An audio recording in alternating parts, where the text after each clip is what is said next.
Big round of applause, guys. Hari, the curtain lift பண்ணுங்க. The grand launch of Kumarikandam 2.0 is happening very much now in Chennai, Anna Nagar Kilaila. So with the support of heritage, with the support of technology, we are making magic come again.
எல்லாருக்கும் வணக்கம்.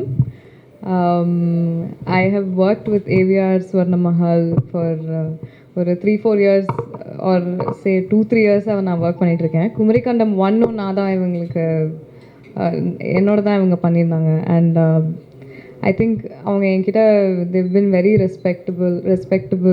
respectful of me and very hospitable, and I think all of these values reflect in their collections and how they run the brand, and I really appreciate that. And நம்ம தமிழ் கலாச்சாரம் நம்ம ஹிஸ்ட்ரியோட கதைகளை அவங்க jewellery மூலமாக பீப்புளுக்கு கொண்டு போகணுன்னு நினைக்கிறது உண்மையாகவே ரொம்ப அழகான விஷயம் நான் நினைக்கிறேன். So I'm really glad to be representing these collections and they're simply stunning, they're beautiful. So thank you ABR, thank you Siddharth sir. நான் நடுவில் கூட வேறு ஒரு ப்ரெஸ் மீட்டுக்கு போயிட்டு வந்தேன். அப்போ ஆக்சுவலி டீமே வந்து ரொம்பவே அக்காமடேட்டிங்காக இருந்தாங்க. ஸோ அந்த என்வாயர்மெண்ட் க்ரியேட் பண்ணி கொடுக்கும்போது, அண்டு நீங்கள் பார்த்தீங்கன்னா இந்த மாதிரி ஒரு ஆட் க்ரியேட் பண்ணுறதுக்கு எல்லாருமே வந்து டீமில் பேஷனட்டாக இருந்தால் தான் இந்தளவுக்கு ஒரு ஹார்ட்டோட அது அவுட்புட் வரும். ஸோ இன் தட் வே இந்த டீமில் இருக்க எல்லாருமே ரொம்ப பேஷனட்டாக ஹார்ட் ஒர்க்கிங்காக ஒர்க் பண்ணதுனால எனக்குமே ரொம்ப அன்றைக்கினே எனக்கு சேலஞ்சிங்காக இருந்தது. ஷூட்டும் ஹெக்டிக்காக இருந்தது, அது தவிர வேறு ஒர்க்கும் இருந்தது. But to be very honest, நான் முடிச்சுட்டு போகும்போது எனக்கு ரொம்ப சாட்டிஸ்ஃபைங்காக இருந்தது. அண்ட் ஓகே இதை நம்ம பண்ணியிருக்கோம்னு நினச்சி ரொம்ப சந்தோஷமாக தான் இருந்தது. நிறைய ஆர்டிஸ்ட்லாம் வந்து ஒரு ப்ராடக்ட் வந்து ரிலீஸ் பண்ணுறாங்கன்னா அடுத்த கட்டில் தாண்டி போயிடுவாங்க. நீங்கள் மட்டும் ஏன் குமரிக்கண்டம் ஏபிஆர் மட்டுமே வந்து உங்களுக்கு ரொம்ப பிடிச்ச விஷயம் பண்ணுறீங்க? நான் தான் சொன்னேனே, எனக்கு வந்து பிராண்டோட வேல்யூஸ் முக்கியம். ஸோ அவங்க என்கிட்ட ரொம்ப ஹாஸ்பிட்டபுளாக இருந்தாங்க, அப்புறம் என்கிட்ட ரொம்ப மரியாதையாக இருந்தாங்க, அன்பாகவும் இருந்தாங்க. ஸோ எனக்கு அதுதான் முக்கியம். நான் அவங்கக்கிட்ட திரும்ப கூட சொல்லிகிட்டே இருப்பேன், எனக்கு at the end of the day பிராண்டோட இவங்களோட ஒரு நல்ல ரிலேஷன்ஷிப் வச்சுக்கணுன்றது எனக்கு இம்பார்ட்டண்ட்டாக பட்டுச்சு. ஸோ ஃபார் தோஸ் ரீசன்ஸ் நானும் திரும்ப அவங்களோடைய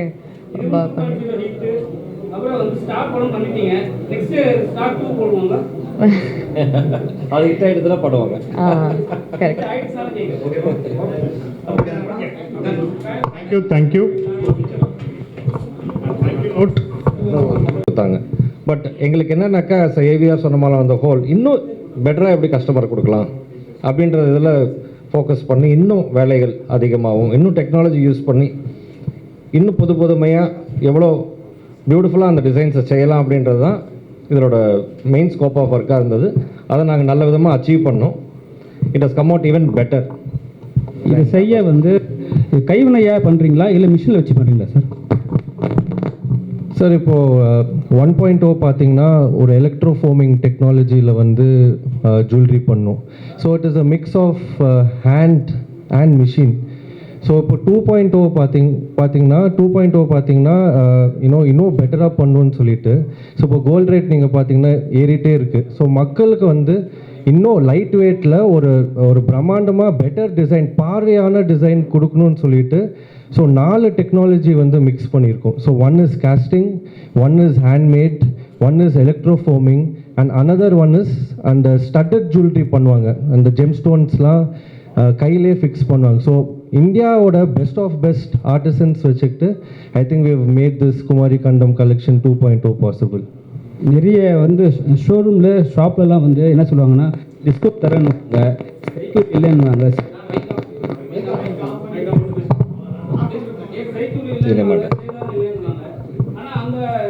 போகணும்னா கஸ்டமருக்கு கரெக்டான ரெஸ்பான்ஸ் பண்ண மாட்டாங்க. கேட்டா இந்த பொருளுக்கு மட்டும்தான் செய்கூலி உண்டு, சேதாரம் உண்டு, சில பொருளுக்கு சேதாரம் கிடையாது, ஃபுல் பேமெண்ட் கட்டி தான் ஆகணும்னுவாங்க. ஏவிஆர்ல என்னென்ன சார் இப்போது பொதுவாகவே பார்த்தீங்கன்னா எந்த வேலைப்பாடு இருந்தாலும் சரி, எல்லா விதமான வேலைகள் இருக்கு இல்லையா? ஏன்னா ரொம்ப எளிமையான வேலைகள் இருந்து ரொம்ப நுணுக்கமான வேலைகள் எல்லாத்துக்குமே அதுக்குண்டான சார்ஜஸ் இருக்குது. தொழில் வரியாக சொல்கிறேன், ஐடி இண்டஸ்ட்ரியிலையும் அதுக்குண்டான டெக்னாலஜி, அதுக்குண்டான எஃபர்ட் போடுறாங்க.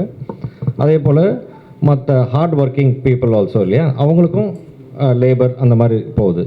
ஸோ அந்த மாதிரி இதில் பார்த்தீங்கன்னாக்கா மேன் ஹவர்ஸ், பொதுவாக ஒரு பொருள் தயார் பண்ணும்போது எவ்வளோ மேன் ஹவர்ஸ் இதுக்கு தயார் பண்ணுறாங்க, அந்த மேன் ஹவர்ஸ் தான் இதில் சார்ஜஸாக உங்களுக்கு வருது. இப்போது நமக்கு வந்து ஒரு சம் ஐட்டம்ஸ், சம் டிசைன்ஸ்லாம் பார்த்தீங்கன்னா எளிமையாகவே பண்ணக்கூடியதாக இருக்கும். சில ப்ராடக்ட்ஸ் பார்த்தீங்கன்னா இந்த ஹேண்ட்மேட் செயின்ஸ் இதெல்லாம் சொல்லுவாங்க இல்லையா, அதெல்லாம் வந்து இப்போ வேலை செஞ்சோன்னாக்கா 1 நாள் 2 நாள்லேயே தயார் பண்ணிடலாம்.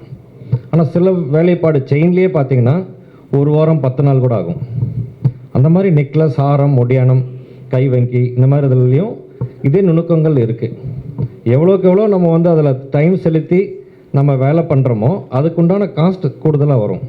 இதுலேயே இன்னொரு பதில் ஒன்று இருக்குது, சொல்கிறேன் அதையும். இப்போ நம்ம ஆண்கள் என்ன பண்ணுவோம், பொதுவாக என்னென்னாக்கா கம்மிக்கு வாங்கி நம்ம வந்து சேமிக்கலாம், எதுக்கு வந்து எக்ஸ்ட்ராவாக செலவு பண்ணணும் அப்படின்ட்டு. ஆனால் பெண்களோட மென்டாலிட்டி என்னன்னாக்கா போட்டுக்கிற நகை வந்து ரொம்ப அழகாக இருக்கணும், பார்த்து 4 பேர் பார்த்து ரொம்ப அழகாக இருக்குது, ரொம்ப நல்லா இருக்குது அப்படின்றது அப்ரிஷியேட் பண்ணணுன்றது அது பெண்களோட இயல் இல்லையா? இப்போ அதில் என்ன நடந்துருதுனாக்கா கம்மி சேதாரத்தில், கம்மி வேலைப்பாடில் நம்ம வாங்கி போடும்போது 2 ஃபங்க்ஷன் 3 ஃபங்க்ஷன் போட்டுப்பாங்க. 4வது ஃபங்க்ஷன் அவங்களுக்கு வந்து மாற்றிக்கணும்னு சொல்லுவாங்க. ஏன் சொல்கிறாங்கனாக்கா மற்றவங்க இவங்களோட அழகாக போட்டுட்ருப்பாங்க, வேலைப்பாடு இன்னும் அதிகமாக இருக்கும். இல்லை lot of reasons, polish, longevity, இந்த மாதிரி நிறைய ரீசன்ஸ் இருக்கிறதுனால இதை எக்ஸ்சேஞ்ச் பண்ணணும்னு சொல்லுவாங்க. உதாரணத்துக்கு நீங்கள் ஒரு 10%க்கு நீங்கள் வாங்குறீங்கன்னு வச்சுக்கோங்களேன், கம்மி விலையில் 10%ன்றது ஓகே, என் பட்ஜெட்டுக்கு இது ஏற்ற மாதிரி இருக்குன்ட்டு.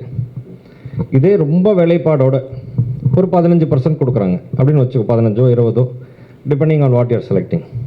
ஆனால் அது வந்து உங்களுக்கு 10 வருஷத்துக்கு ஒரு தடவை மாற்றிப்பாங்க அவங்க. இதே 10% வாங்குற ஐட்டம் வந்து 10 வருஷத்துக்கு 10 தடவை மாற்றுவாங்க.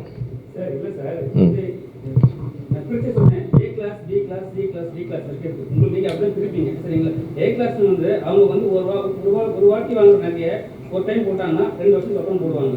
அதே வந்து டி கிளாஸ் இருக்கிறவங்க ஒரு ஃபங்க்ஷனுக்கு அதுதான் போட்டு போவாங்க. ஸோ நீங்கள் என்ன எங்களுக்கு கூப்பிடுறீங்கன்னா எப்படி கூப்பிடுவாங்கன்னா, உங்களை சொல்லல மற்ற எல்லாரும் எப்படி கூப்பிட்றாங்கன்னா செய்கூலி சேதாரம் கிடையாது வாங்கன்றாங்க. ஆனால் அங்கே போய் தரமான பொருள் கிடையாது. சரிங்களா, அவங்க ஒரு ஏதை நம்பி போவாங்க. ஸோ அதனால தான் ஏவிஆர் நான் கேட்குறேன்.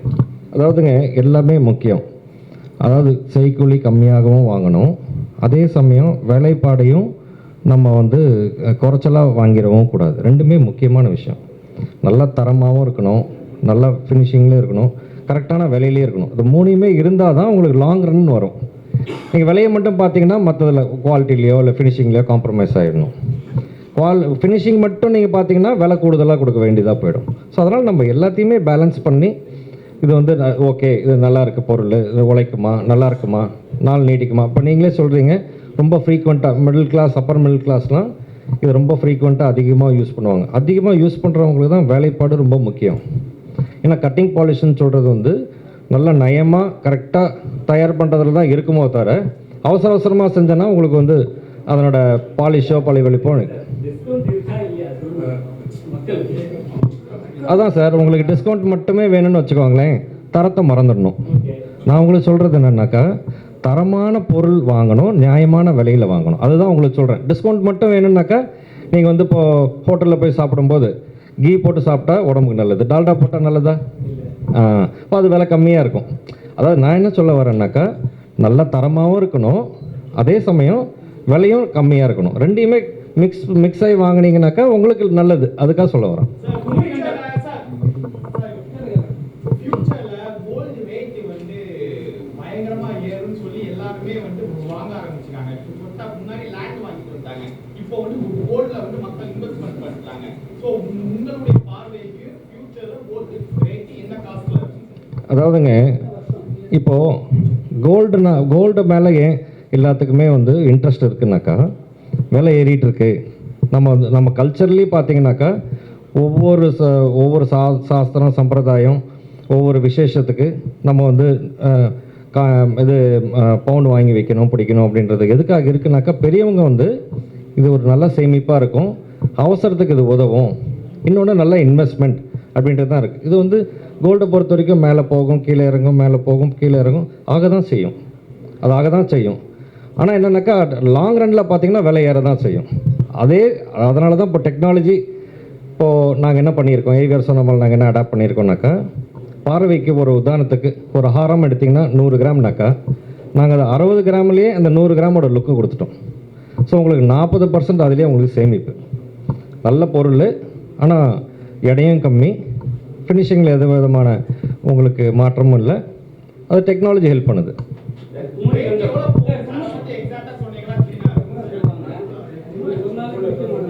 இல்லை சார், அதாவது குறிப்பிட்டு சொல்ல முடியாது. ஏன் சொல்ல வரீங்கனாக்கா, இதில் பல ஃபேக்டர்ஸ் இருக்குது. முதல்ல இது வந்து ஒரு நேஷ்னல் லெவலில் வந்து நம்ம கோல்டு வந்து அதாவது எக்ஸ்போர்ட் இம்போர்ட் இதெல்லாம் இல்லாத வகையில் அந்த நேரத்தில் பார்த்தீங்கன்னா இப்போ ஆடி மாதம்னா விலை குறையும், தீபாவளி பொங்கல்னால் விலை ஏறும், அந்த மாதிரி. இப்போ வந்து இன்றைக்கி வந்து இன்டர்நேஷ்னல் மார்க்கெட்டு.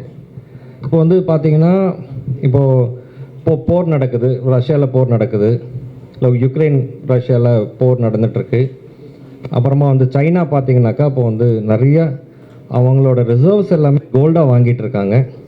இப்போ வந்து இப்போ கொஞ்சம் ஸ்லோ டவுன் பண்ணியிருக்காங்க அவங்க ரிசர்வ்ஸ் வாங்குறதில்ல, அதனால் கொஞ்சம் விலை வந்து ஓரளவுக்கு ஸ்டேபிளாகவும் இருக்குது, ஓரளவுக்கு குறைஞ்சிட்டு வந்துட்டுருக்கு. ஸோ இது பல ஃபேக்டர்ஸ் இருக்குது. இது வந்து கோல்டு வந்து எதனால் விலை ஏறுது, ஏன் குறையுது அப்படின்றது. பட் லாங் ரனில் பார்த்தீங்கன்னா விலை ஏற தான் செய்யும். சடனாக ஏறும்போது ரொம்ப அதிகமான மாதிரி இருக்கும், பட் அது as time goes அது வந்து நமக்கு அது பழகிடும். I think question and answer session போதும்னு நினைக்கிறேன். ஒன்று எல்லாருக்கும் வாய்ப்பு கொடுக்கணும் சார். இல்லை ஒன்றும் பிரச்சனை இல்லை, நீங்கள் கேளுங்க, இன்னொரு 5 minutes கூட எடுத்துக்கோ, அதை பற்றி இல்லை. சார் ஒன்றும் இல்லை சார், இப்போ குமரிகண்டம் ஃபஸ்ட்டு சக்ஸஸ் ஆகிடுச்சு, அதனால 2.0 ஒன்று வச்சுட்டீங்க. மேடமையும் அதே மாதிரி தான் 2 டைமும் வந்து புக் பண்ணியிருக்கீங்க. ஏன் அவங்க அவங்க இதனால ராசியான ஒரு விஷயத்துக்காக பண்ணுறீங்களா? அதாவதுங்க, ஷீ இஸ் வெரி எலகெண்ட், நல்லா கோஆப்ரேட் பண்ணாங்க. ஃபஸ்ட் ஷூட்லேயே ரொம்ப கிரேஷியஸாக இருந்தாங்க. இந்த 2.0வும் அவங்களே நம்ம வந்து திருப்பி அவங்கள அழைக்கணும், அதை செய்யணுன்ட்டு, அதை போல் அதே மாதிரி ரொம்ப அற்புதமாகவும் வந்திருக்கு. அதுதான் மெயின் ஃபேக்டருங்க. மேம் நீங்கள் மேம்